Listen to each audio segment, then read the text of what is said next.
Има многу пошироко значење и иако се однесува на електронското учење, треба да е возбудливо, енергично, ентузијастично, емоционално, екстензивно, извонредно, едукативно и сето тоа како дополнување на ова електронско учење.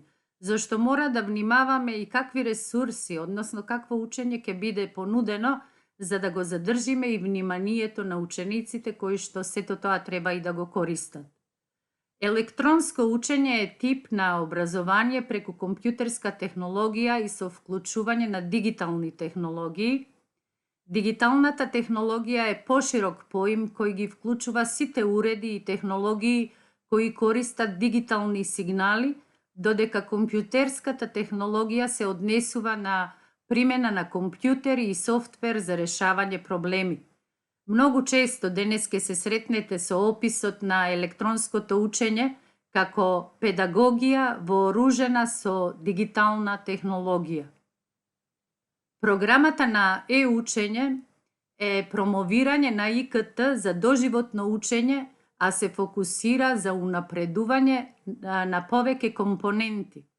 Промовирање на дигитална писменост, тоа голем замав зеде и кај нас, зголемување на бројот на дигитални училишта и факултети, и на тоа се работи и во тоа поле, потоа промовирање на учење и твининг на основни и средни училишта. Забележавте, прочитав само основни и средни училишта, иако денес знаеме дека со нас се и забавиштата, градинките.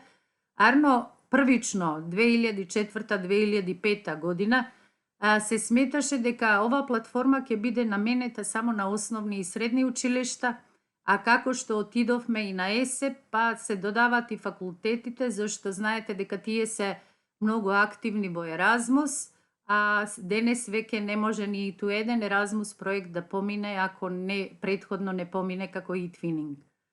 Значи, започнува со достапност и поддршка на ученици од оддалечени региони кои сакат да се стекнат со соодветна едукација, поддржувајќи лица со посебни образовни потреби, вклучувајќи ги сите категории на ученици. Програмата прави низа активности за промовирање на дигиталната писменост. Нешто му доаѓа како нуклеарна централа. Може да се постави секаде, може да се учи од секаде, може да се постигнуваат и добри, дури и врвни резултати, иако училиштата можат да бидат далеку од нас. E-Twinning програмата овозможува мрежно поврзување на градинки, сега е ова од поново, од 2007 година, па се спомнуваат и градинките, основните и средните училишта ширум Европа, кои преку соодветен портал добиваат можност да учествуваат во едукативни проекти со нивните врсници и колеги од други земји. Колаборативна онлайн активност се совпаѓа со целта на Европската Унија за мултијазично и мултикултурно општество, а истовремено се унапредува и диалогот, меѓусебно разбирање, професионалните и обучувачките вештини на предавачите, како и можностите за колаборативно користење на ИКТ. Проектот E-Twinning официјално беше лансиран во јануари 2005 година на голема конференција во Брисел, на која учествувале 300 наставници, што е само мал дел од целиот наставнички кадар низ Европа, кој се брои во стотици илјади.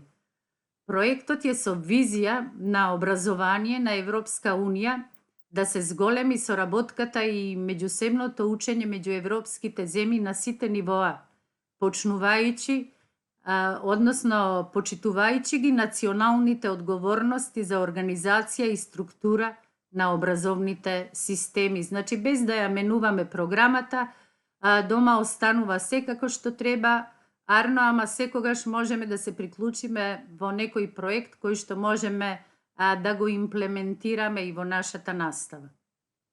E-Twinning беше конципиран со подвлекување на идејата да се искористи зголемувачкиот број на можности кои ги нуди ИКТ за проширување на училишните хоризонти и овозможување да се искуси Европа без да се напушти училницата. Со еден клик учениците и наставниците можат да соработуваат со своите колеги од други земји и да учат на било која тема едни од други.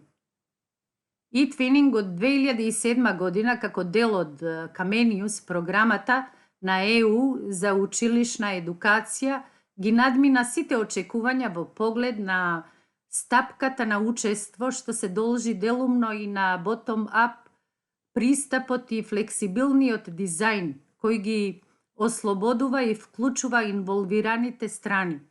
Но најголем придонес во успехот има извонредната посветеност, ентузијазам и креативност на многу наставници и желбата на учениците е да имаат интеракција со своите пријатели низ Европа.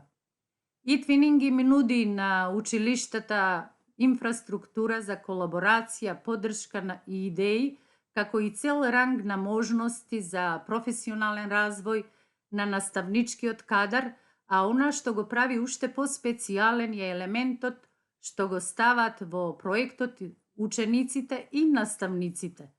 Владите на државите може да направат многу да го охрабрат вистинското обкружување за електронско учење.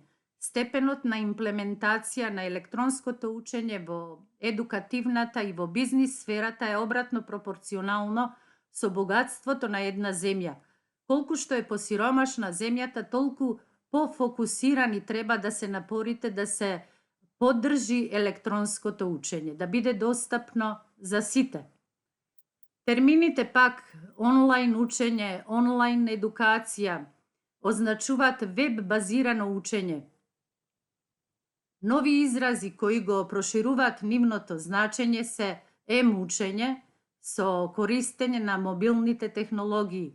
Во секој случај електронското учење е сеопфатно и ги поврзува технологијата и учењето кое се спроведува со помош на неизиното користење. Содржините може да се состојат од елементи презентации, интерактивни презентации, анимации, симулации, видеозаписи, аудиозаписи, диаграми, мапи и текстови. Содржините потребно е да имаат вградени функционалности во интерфејсот кои одговарат на возраста на корисниците, едноставна навигација, индекс на поими, помош и насоки за користење на содржината, дополнителни информации за содржината, квизови, за самопроверка на знаењата, тестови на знаењата, составени од различни типови на прашања, известување на точноста на дадените одговори, но и други елементи кои на содржината и дават дополнителна вредност. Веб 2.0 е реалност на интернетот и вмрежувањето воопшто, каде комуникациите, колаборацијата, документирањето, генерирањето и интеракцијата се проширени и продлабочени во сите правци. Учењето може да се случи преку разговори и интеракција за проблеми и содржини. Приврзаниците на социјалното учење тврдат дека најдобар начин да научиш нешто е да го предаваш на другите. Индивидуите континуирано креираат и спроведуваат информации според нивните интереси и влегуваат во разговор едни со други. Компјутерско оценување опфаќа автоматизирани тестови со повеќе кратен избор, како и пософистицирани системи за компјутерско оценување. Некои системи овозможуваат автоматизиран, но сепак индивидуализиран повратен одговор на специфични грешки на ученикот или навигација на ученикот низ серија на прашања соодветни на она што системот врз база на програмирање проценил дека ученикот го знае или не го знае.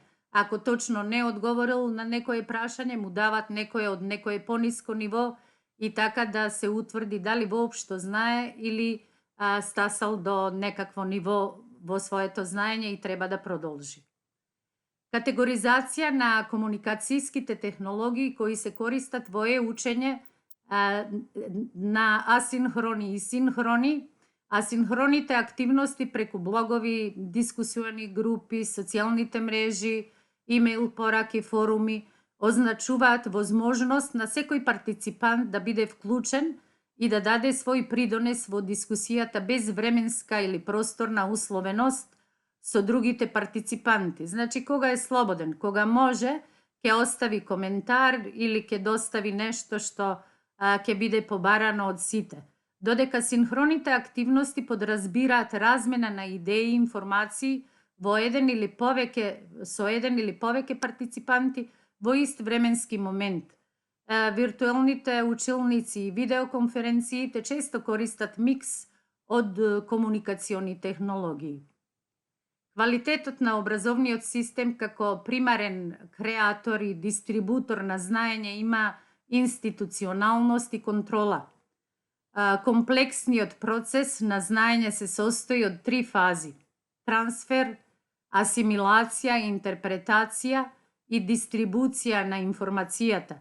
Сите овие фази се базирани на интелектуален капацитет и со нивно поддржување на индивидуален и колективен план.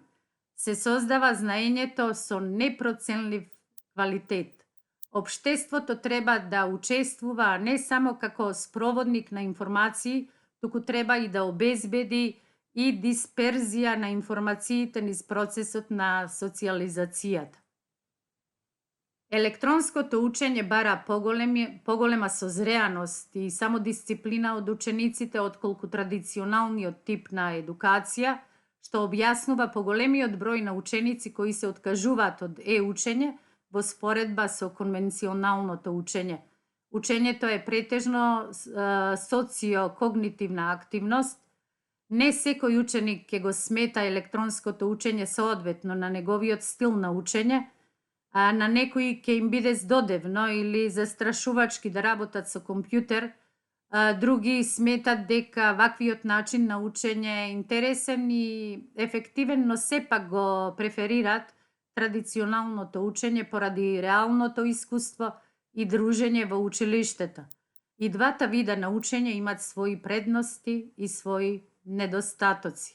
За ова можеме да отвориме и нова тема, па за секоја предност или недостаток да зборуваме многу повеќе. Сега ќе одам преку практични примери од не така далечно време и она што се обидов јас како поединец да понудам на моите ученици некаков вид на електронско учење, иако не го сметам па дури ни добро, сметам дека многу работи треба да се сменат за да имаме подобро учење, односно електронско учење. Се сретнав, знаете, за време на ковидот добивме поправо за секоја година имаше учебник кој што беше понуден од автори за да може да се користи, и тоа се единствените електронски учебници кои што сега мислам дека сите не се сите објавени, некои се тргнати и не можете да ги симнете, но што јас направив во тоа време кога беше дозволено, ги симнав и ги закачив тука на еден сајт кој што е наменет исто така за ученици, надпреварувачи и секогаш имат потреба од некаква додатна литература. Доколку ги понудите како нормална литература, веќе во тоа време имаше малку отпор и од родителите и од учениците, зашто требало да преборуваат она што им е потребно. А каде би биле учебниците ако не во некаква библиотека? И не само за ученици, тука сместив куп еден работи кои што се однесуваат и на нас наставниците, особено на младите полетарчиња, па има доста литература која што е неопходна, а како што поминува времето и дополнувам со куп еден прирачници, упатства, како да некои работи како да ги користиме, како да оценуваме, едноставно како да ја спроведуваме наставата и ред други работи. Ќе видите и самите. Верувам дека многумина и ја посетиле библиотеката, зашто често споделувам со мои колеги приправници. Потоа сметав исто така дека секоја наставна содржина треба да почне или едноставно да ги запознаеме учениците што ќе учиме во текот на дадената тема, така да беа подредени наставните содржини и период кога ќе се реализираат. Исто така, почнувајќи од мојот пример, како што јас што си правам работен дневник, инсистирав и од самите ученици да го направат тоа за себе, зашто има премногу слободни алатки на кои што можат тоа да го спроведат, па кога ќе ги запознам и со оценувањето, да можат секогаш да споредат јас како оценував, тие како би се оцениле и реално и редовно ако го бележеле сето тоа, ќе дојдеме до иста вредност. Значи, веќе сметам дека тамо 6-7 одделение треба секој ученик да знае и како се оценува, како се вреднува, не само некоја наставна содржина или нешто што го сработил, туку буквално се па и изведувањето на годишната оценка. И тука сум веќе до што сакав да ви покажам еден пример. Повторно се работи за еден сајт каде што тој ми беше домашна задача, јас го преправив сега за време на ковид да биде наменет исклучиво на моите ученици. Знам дека сега, барем од претходната средба не се гледаме, ќе се обидам да дојдам до вас, ќе престанам со споделување на презентацијата, ќе ја споделам ова што го гледам јас сега. Се надевам дека ќе биде се како што треба. Да, сега е ова. Значи, сега сме веќе на страницата наречена или насловена физика за основно образование, тука ми се подредени сите теми кои што се изучуваат во 8 и 9 одделение. Зашто имаме две идентични теми, па затоа е и 8 па сили и движење, па имаме 9 сили и движење, па енергија, 8 енергија, 9 и така натаму. И на крај има и преглед прашања од она екстерно што не се одржа 2017-2018 година, како подсетник дека и не било така тешко, зашто сепак се внимавало и на програмата по која што работиме. Па еве, ќе влеземе, например, во сили и движење, се надевам дека, поправо тука сме и дојдени, дека добро гледате. Значи, на самиот почеток веќе ги известувам учениците, тоа секоја година и на секоја тема правам, зашто е прва тема, па пишува до крај, да очекуваат кога ќе имаме тестови, односно писмени проверки, и без разлика до каде што сме стасале со материјалот, тогаш и ги правиме, за да не правиме некакви проблеми, нели кога се организираме со колегите, кој како и кога ќе прави нешто. Значи, тука е и самото планирање, која содржина, како и каде ќе се работи, па ова се заедно со учениците штелувано точно кога би било најдобро да имаме и тематски тест на истата тема. Потоа на страната и ги известував што ќе правиме во текот на ова учебна година и што ги чека веќе во самиот септември. Тука е Меѓународен ден на мирот, кога садиме дрвца, па мериме обиколка на земјата, кога е есенска рамноденица, па сите оние проекти во кои што можат да учествуваат и она што сметам дека ни остана како најголемо богатство од времето ковид, тоа се сите тие видеа што ги снимивме, имавме помош и од професорот Оливер Зајков и тој неколку часови сними, така што навистина добро ни дојдоа, па од секој колега, значи првата и третата тема, и во 8 и во 9 одделение имаме најмногу снимени часови. Јас ги користев или како превртена училница, или пак дури некои сегменти или делови од истите ги користев и на самиот час. Зборувам и за ова година. Така што, навистина, одлично ни се најдоа сите снимени часови и камо да имаме за се. Iskoristiv i некои од наука за деца, навистина и таму има предобри видеа, кои што се кратки, арно, ама се предобри и како објаснување или пак да поттикнат на размислување или да создадеме сами по некоја задача, зашто често пати и на самите ученици им давам да смислуваат и тестови и експерименти и се она што би сакале да се прави на самиот час. Потоа и додатна литература, таква каква е, толку колку што сме можеле. Тоа е учебник за 8 одделение и напишав дури од која до која страна се однесува материјалот за она што ќе го учиме. Иако сметам дека електронски учебник би требало малку поинаку да изгледа од овие што ги имаме, од причина што би сакала да биде малку поинтерактивен, да има повеќе некакви квизови, прашања, задачи, да можат самите ученици и да проверат докаде се со она што го научиле, не само вака да биде да мора да одат до некаков блог сајт или било што друго, туку сето тоа да поседуваат во еден учебник. Потоа исто фотографирав страници од учебници кои што не се наоѓаат во електронска форма, па некои работи ете се е линкувано и се некаде ќе не однесе или до симулации или до тестови или некаков додатен материјал, па нешто што е издвоено или на пример ако забележам дека во еден учебник и во друг учебник не е нешто дообјаснето и прави забуна на учениците, па ќе издвојам, ќе направам нешто за да им ја олеснам работата, па куп еден задачи, прашања, ќе забележите дека некои се зелени, па црни, па имам и некои што се црвени, тие црвени се фактички од материјалот за 9-то одделение, арно, ама некогаш во таа тема се нашле како во 8-то одделение, зашто самата тема конкретно е поделена во 2 години и секогаш гледам на крај, тоа да дојдам до крај,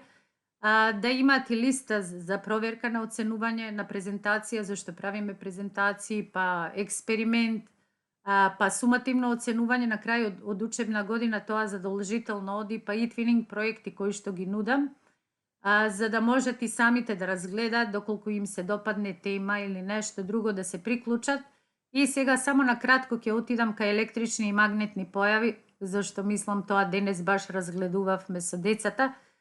Ова самиот почеток, ова им е фактички некаква како казнена работа, зашто додека не ја решат, не сакам да се предадам. Ова генерација ми е